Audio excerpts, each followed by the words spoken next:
24 ذوالحجہ کو نجران کے عیسائیوں کا ایک وفد آقا علیہ السلام کی بارگاہ میں حاضر ہوا، اور حاضر ہو کر عیسائیوں کا وفد وہ آپ پر توحید کے موضوع پہ بات کرنے لگا، اور ان کا خیال اور نظریہ یہ تھا کہ حضرت عیسیٰ علیہ السلام اللہ کے بیٹے ہیں۔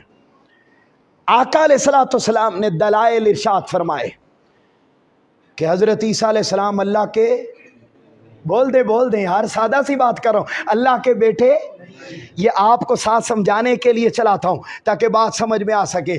آقا نے دلائل ارشاد فرمائے، توحید کا پیغام دیا، رسالت کا پیغام دیا، ساری ڈیٹیل کے ساتھ تصور توحید اور رسالت سمجھایا، مگر انہوں نے انکار کر دیا۔ جیسے ہی انکار کیا، اللہ نے آیت اتار دی اور فرمایا میرے محبوب آپ ان کے ساتھ مباہلہ کریں۔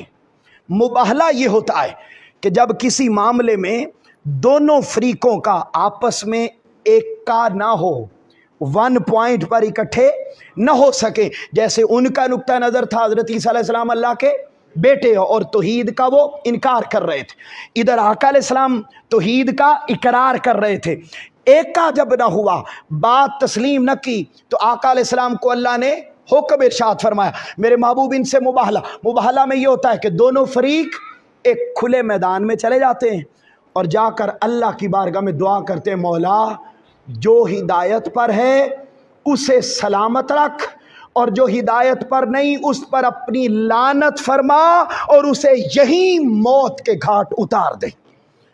یہ دعا کی جاتی ہے، اس کو مباہلہ کہتے ہیں۔ حاضرین محترم، اللہ نے فرمایا نادو ابناءنا، اے میرے محبوب آپ انہیں کہیں آپ اپنے بیٹوں کو لے آئیں میدان میں۔ یہ واقعہ 24 ذوالحجہ کو پیش آیا، اس لیے سنا رہا ہوں۔ حاضرین محترم، اب بات کیا ہوئی؟ آقا علیہ السلام نے فرمایا جاؤ تم اپنے بیٹوں کو لے آؤ، ہم اپنے بیٹوں کو لے آتے ہیں۔ اب بولتے جائیں نا یار، سبحان اللہ ہیں۔ اب ذرا محبت کے ساتھ اور اپنے دلوں کو ذرا وسعت دے کر میں جو جملے آپ تک پہنچانا چاہتا ہوں وہ بڑے قیمتی ہیں، اور اس سے مقام و مرتبہ ذرا سمجھیے کہ آل پاک کا، حضور کی اہل بیت کا مقام و مرتبہ کیا۔ اب ذرا سنیے، فرمایا نادو ابناءنا، جاؤ تم اپنے بیٹوں کو لے آؤ، میں اپنے بیٹوں کو لے آتا ہوں۔ آقا علیہ السلام اپنے بیٹوں میں سے کس کو لائے؟ حضرت امام حسن کو، حضرت امام حسین کو آ گئے۔ فرمایا جاؤ نساءنا و نساءکم، جاؤ تم اپنی عورتوں کو لے آؤ، ہم اپنی عورتوں کو لے آتے ہیں۔ اور تاجدار کائنات جب اپنی عورتوں میں سے کسی کو لائے تو سیدہ کائنات فاطمہ الزہرا کو لے کر آئے۔ حاضری پھر فرمایا انفسنا و انفسکم، جاؤ تم اپنی جانوں کو لے آؤ، ہم اپنی جانوں کو لے آتے۔ قربان جاؤں جان کے طور پر حضرت محمد مصطفیٰ مولا کائنات مولا علی المرتضیٰ کو لے کر آئے۔ فرمایا آ گئے 5 نفوس قدسیہ ادھر آ گئے، وہ اپنے خاندان اور لوگوں کو لے کر میدان میں آمنے سامنے آ گئے۔ اب ذرا سنیے، جیسے ہی عیسائی آئے، اب یہ 2 جملے، بات کو ختم کر رہا ہوں، یہ 2 جملے بڑی محبت کے ساتھ سننا۔ آ گئے سامنے، جب سامنے آئے تو جیسے ہی نظر عیسائی پادریوں کی ان مبارک چہروں پر پڑی، مینوں لگدا تسی سوچے نہیں چہرے، جے تسی سوچ لے ہوندے تو تسی سبحان اللہ بول پینا سی۔ یار ذرا سوچو، ادھر عیسائی آئے، ادھر تاجدار کائنات وہ چہرہ جس چہرے کی قسم خود خدا قرآن میں اٹھاتا ہے، وہ چہرہ، یہ نفوس قدسیہ، یہ آ گئے ادھر، یہ ادھر آ گئے۔ اب جیسے ہی عیسائی پادری نے دیکھا، نگاہ پڑی، تو عیسائی پادری اپنے عیسائی کمپنی والوں کو کہنے لگا اوے لوگو، میں ایسے چہرے دیکھ رہا ہوں کہ اگر یہ اللہ سے سوال کر دیں تو سامنے جو پہاڑ ہے نا، ان کی دعا سے وہ پہاڑ اپنی جگہ سے ہل کر دوسرے مقام میں منتقل ہو جائے گا، لہذا تمہاری خیر اس میں ہے کہ ان کے ساتھ مباہلہ، بولیے مباہلہ نہ کرو ورنہ تم تباہ و برباد ہو جاؤ گے۔ اب یہ عیسائی کہنے لگا، سب نے بات مان لی اور جزیہ دینے کا کہ ہم مباہلہ سے فرار ہوتے ہیں اور ہم اس کے بدلے میں آپ کو پیسے دے دیتے، جزیہ دے دیتے۔ حاضرین محترم، کیا ہوا؟ وہ مقابلے سے فرار ہو گئے، مباہلے سے فرار ہو گئے۔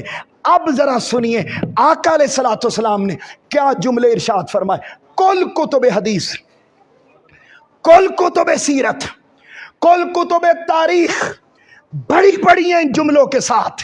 یہ جملے جب میں پڑھ رہا تھا، خدا کی عزت کی قسم میں آپ کو اپنی کیفیت نہیں بتا سکتا کہ کیا کیفیت تھی کہ آقا علیہ السلام کس طرح ان 5 تن پاک کی عظمت کو بیان فرما رہے ہیں۔ آپ ذرا سنیے، آقا نے فرمایا قسم ہے اس ذات کی جس کے قبضہ قدرت میں محمد کی جان ہے۔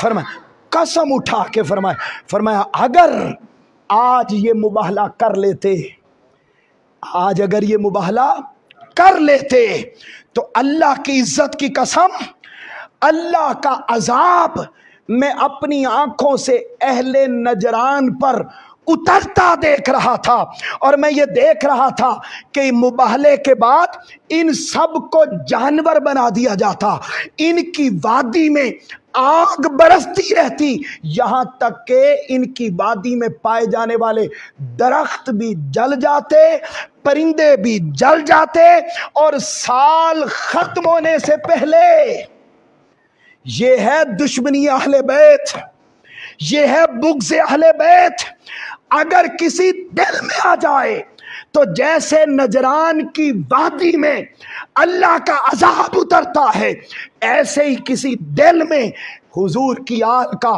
بغض آ جائے، حضور کے اصحاب کا بغض آ جائے، خدا کی عزت کی قسم اس دل پر ایمان کو اٹھا لیا جاتا ہے۔ فرمایا اگر یہ مباہلہ کر لیتے تو 1 سال کے اندر، کتنے عرصے میں؟ پہلا کیا فرمایا؟ عذاب اترتا، آگ بڑکتی اٹھتی، ان کو جانور بنا دیا جاتا، اور آخری جملہ کیا فرمایا کہ 1 سال کے اندر پوری دنیا سے عیسائیت کا خاتمہ ہو جاتا۔ انہیں پتہ ہی نہیں ہے وہ کن ہستیوں کے سامنے مباہلہ کرنے آ گئے ہیں، کن ہستیوں کے سامنے مباہلہ کرنے آ گئے۔ اللہ رب العزت ہمیں حضور کا کہ اصحاب کا عزت کرنے والا بنائے۔ کیوں؟ اس لیے سنو آخری جملہ، اس لیے کہ صحابہ اور اہل بیت یہ سب حضور کے گلدستے کے پھول ہیں۔